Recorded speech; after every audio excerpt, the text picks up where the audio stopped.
teman-teman, kembali lagi ketemu dengan Miss Dewi. Kita masih akan mengulik tentang Django. Kita lanjut ke Django level 2. Sebelumnya kita sudah membahas ya bahwa di Django itu menggunakan arsitektur MVT atau Model View Template. Nah, di pelajaran sebelumnya kita sudah membahas ya tentang view dan template. Kali ini di pelajaran Django level 2 kita akan membahas tentang model. Jadi model ini adalah yang terkait dengan data ya dan juga database.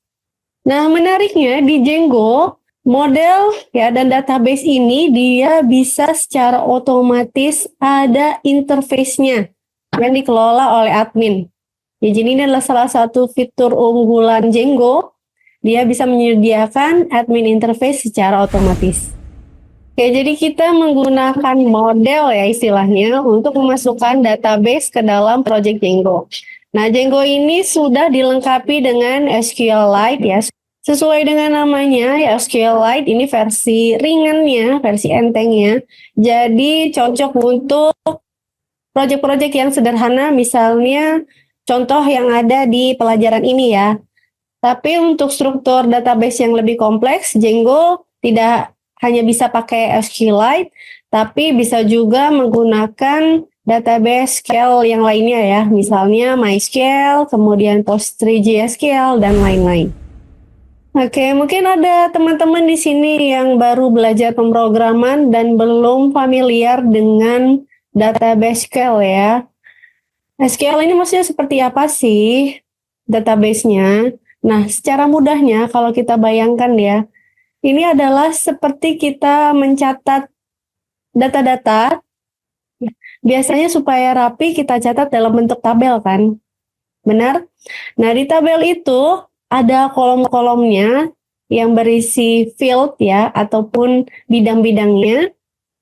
Nah, kemudian di tabel tersebut tiap-tiap barisnya itu ada entry ataupun data-data yang dimasukkan. Benar? Nah, seperti itulah gambaran mudah tentang database SQL. Jadi kalau kita lihat misalnya nih, contohnya ya seperti ini. Di sini ada tabel, ya sebuah tabel. Kemudian ada 3 kolom. Yang pertama adalah ID-nya ya, ID website. Ini berupa nomor ya, 1, 2, 3, 4, 5, dan seterusnya.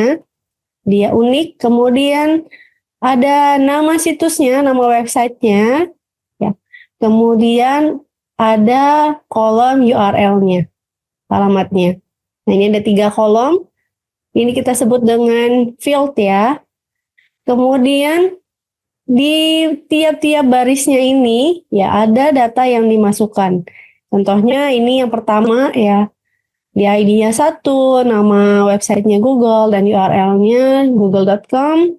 Ya, yang kedua ya namanya Facebook dan facebook.com.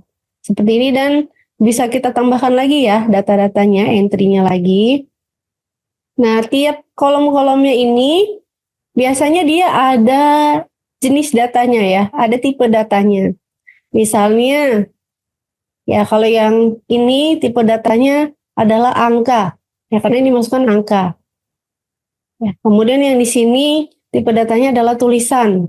Ya, yang di sini tipe datanya adalah URL ya, ada polanya URL. Nah, untuk yang bilangan bulat ini, ya, tipe datanya disebut dengan integer field ya, integer field. Kemudian yang tulisan ini namanya char field ya, karakter berupa tulisan. Kemudian ada juga date field ya, kalau misalnya datanya itu berupa tanggal dan lain-lain. Teman-teman, untuk tahu tipe fieldnya ya, tipe datanya ini bisa lihat ke manualnya SQLite ataupun ke manualnya Django. Kemudian di database SQL ada juga yang disebut dengan constraint alias batasan. Contohnya seperti apa? Banyak sekali ya constraint-nya. Misalnya di sini kita bisa tentukan datanya itu maksimal panjangnya berapa, gitu ya. Kalau kita mau tentukan batasannya, kita bisa gunakan ini ya, max underscore length. Kemudian kita bisa juga kasih batasan misalnya nggak boleh kosong gitu ya, atau boleh kosong, dan lain-lain.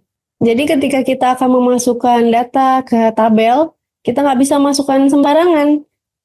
Kita harus mengikuti batasan ya, ataupun constraint yang sudah ditentukan. Jadi panjangnya berapa, kemudian tipenya apa, ya, dan boleh kosong atau enggak, harus mengikuti constraint-nya.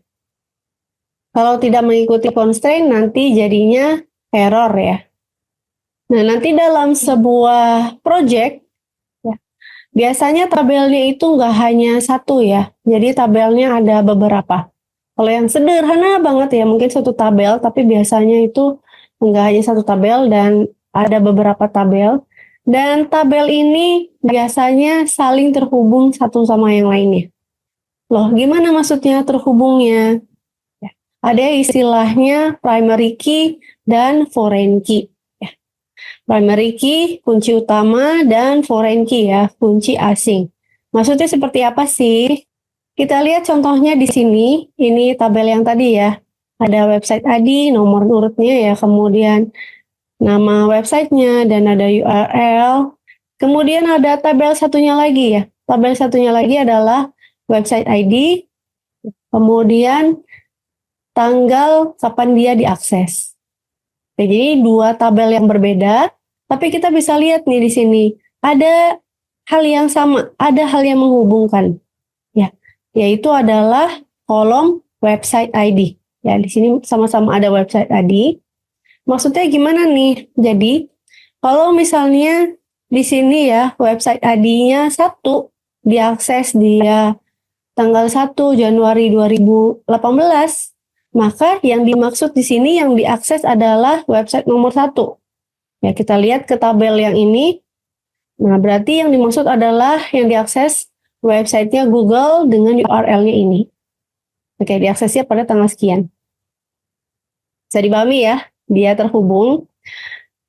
Nah, di sini ada 2 ya, itu maksudnya yang diakses pada tanggal sekian adalah website Facebook dengan URL-nya yang ini. Ya. Jadi, di sini kita lihat ada sama-sama kolom website ID. Website ID yang ada di tabel ini, itu dia sebagai primary key, ya kunci yang utama. Sedangkan website ID di sini, dia adalah sebagai foreign key, atau kunci asing. Maksudnya bagaimana? Artinya dia digunakan untuk mereferensi ke tabel yang lainnya.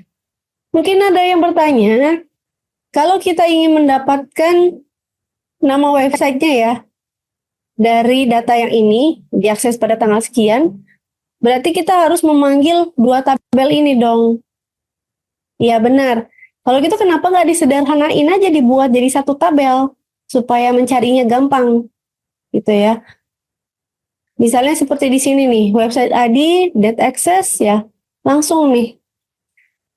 Diaksesnya pada tanggal sekian, nama websitenya apa, URL-nya apa. Gitu ya. Kemudian tanggal sekian, nama websitenya apa, URL-nya apa. Digabung jadi 1 tabel.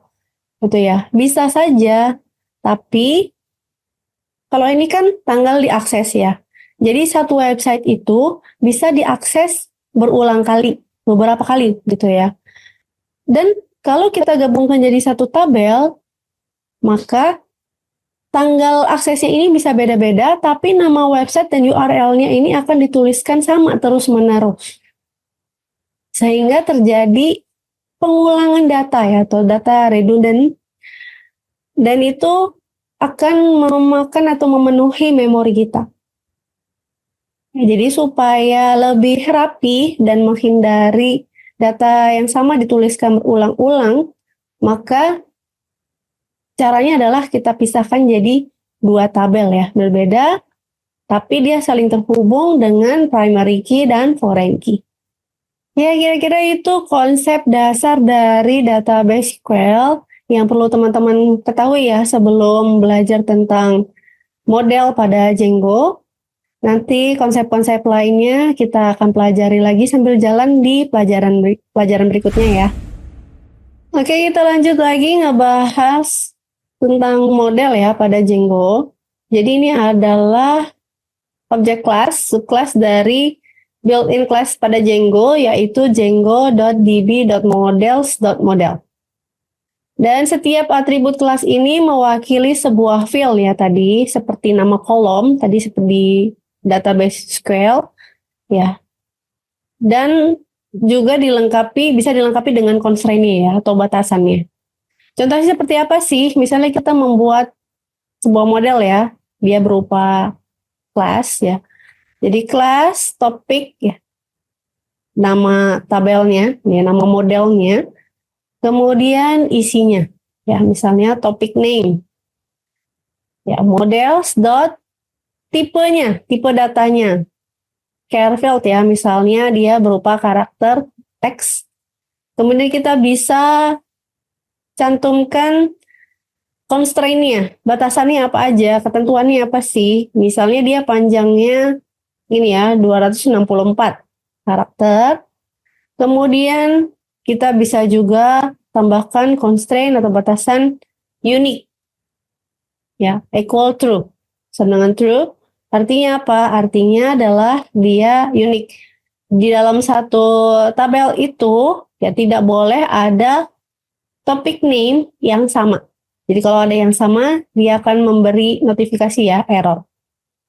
Kemudian bisa juga kita buat string representasi dari kelas ini ya, dengan cara function underscore str underscore. Ini sudah kita pelajari ya sebelumnya. Misalnya kita ingin yang muncul nanti tulisannya adalah topik name-nya ya. Bisa. Ini contoh lainnya, class, ya web page, nama modelnya, kemudian di dalamnya ini ada topik, ya. Nah, kita bisa lihat nih di sini. Topiknya ini dia adalah foreign key dari topik. Ya, yang tadi ini ya. Foreign key-nya topik. Kemudian ada name, ya berupa karakter, panjangnya sekian maksimum. Kemudian ada URL, ya tipe datanya URL, maka dicantumkan ya URL field. Di sini ada fungsi untuk membuat string representasinya ya. Misalnya juga ada class access record. Di sini ada name, ya dia mengambil foreign key dari web page ya, dari yang ini tadi. Kemudian ada tanggal, ya, kapan dia diakses, menggunakan tipenya tipe data ya, date field. Kemudian ada function str-nya juga, ya yang dia akan mengembalikan tanggal aksesnya. Dan di sini karena date ini dia berupa tipe data tanggal ya, date, supaya dicetaknya rapi berupa teks tulisan, maka bisa juga di casting dengan fungsi str ya, supaya menjadi string. Oke, di sini tadi kita lihat ada yang dituliskan ya batasannya berapa, ada yang tidak. Jadi kalau yang tidak ini artinya bebas ya, panjangnya bisa berapa aja. Ya seperti yang di sini ya, ini juga bebas. Masuknya tanggal ya, tanpa peduli panjangnya berapa. Oke, itu tadi contoh modelnya ya. Nah, setelah modelnya kita siapkan, nanti kita migrate atau kita migrasikan. Ya, itu maksudnya apa? Kita migrasikan. Maksudnya kita suruh Django-nya untuk membuat tabel-tabel SQL. Ya, membuat database SQL dari model yang tadi sudah kita siapkan. Jadi otomatis ya ngebuatin, otomatis banget ya. Setelah itu, nah ini fitur yang luar biasanya adalah tidak hanya bisa dibuatin database-nya, tapi Django juga bisa membuatkan admin interface. Maksudnya bagaimana? Jadi kita masukkan datanya, ngedit datanya, itu nggak harus lewat terminal atau konsol ya, dengan diketikkan seperti itu. Tapi bisa dibuatkan interface-nya seperti ini. Jadi kita tinggal klik-klik dan mengetikkan datanya ya. Dan ini dibuatkannya pun secara otomatis oleh Django. Jadi kita nggak harus buat dari nol ya, tapi sudah dibuatkan. Oke, pasti teman-teman udah penasaran ya, ingin praktek coba langsung membuat database model dan admin interface dengan Django. Yuk, kita akan coba. Oke, kita buka code editor kita, yang misalnya Miss Dewi pakai Visual Studio Code seperti biasanya. Di pelajaran sebelumnya kita sudah buat project ya, kemudian sudah buat aplikasi Django. Ya, kemudian kita juga sudah membuat virtual environment. Nah, ini akan kita pakai ya. Ini yang Miss Dewi akan pakai untuk belajar membuat model Django. Oke, jadi pastikan teman-teman sudah masuk ke virtual environment-nya. Nah, pada folder aplikasinya, di sini pakai First App ya. Kita buka file models.py. Oke, di sini sudah ada ya, from django.db import models. Nah, create your models here. Seandainya di tempat teman-teman belum ada, silakan ditambahkan. Tapi harusnya udah ada ya, ini secara otomatis akan terbentuk. Oke, kita akan coba buat model seperti contoh yang sudah ada di depan tadi ya. Kita buat dulu kelas, kita buat nama modelnya ya, atau kalau di database ini jadi nama tabelnya. Topik,